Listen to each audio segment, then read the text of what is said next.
Howdy folks, I'm Mark Wessel, Chief Horticulturist at Gurney Seed and Nursery. This week I'll be answering questions from you guys about your biggest gardening challenges, from sowing wildflower seeds to growing blueberries and strawberries in containers.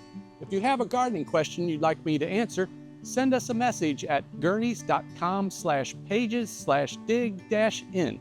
All right, let's dig in. Melissa asked, I have a 1/4 acre I want to seed with Gurney's Beneficial Bug Wildflower Seed Blend. You offer 1/4 pound packages. How much will I need to seed this area? Melissa, here's some quick math to help you calculate your seed coverage. This seed blend recommends 9 to 18 pounds per acre. For a 1/4 acre, that comes to 2 1/4 to 4.5 pounds of seeds. So that would be 9 to 18 1/4 pound packets of seed. You can plant on the lighter side if you want a more natural display of blooms, and it makes it a little more affordable. You can go on the heavier side if you want a denser display of blooms. Gary asked, I ordered 2 Ka-Bluey blueberry plants. I'm going to make my own potting soil. What ingredients do I need to make my own potting soil for blueberries? Gary, I recommend a 50% peat or peat-based soil mixed with 50% pine fines or small pine bark. This is important for the good drainage you need for blueberries. Also, would recommend a fertilizer that's a granular fertilizer geared to acid-loving plants, like our Blueberries Alive fertilizer.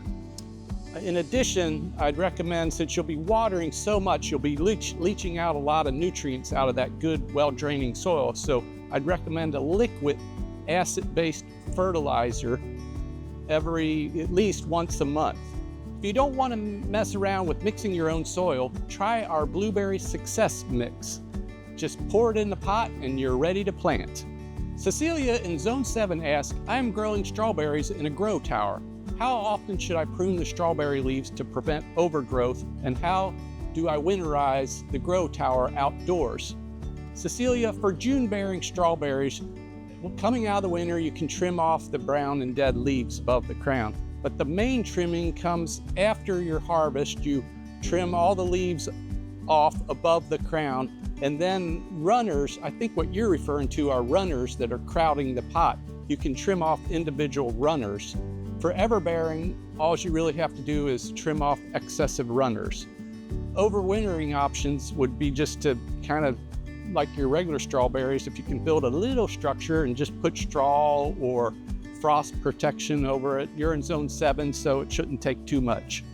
I hope that's helpful. If you have a gardening question you'd like me to answer in a future video, send us a message at gurneys.com/pages/dig-in. Thanks for your question. See you next time.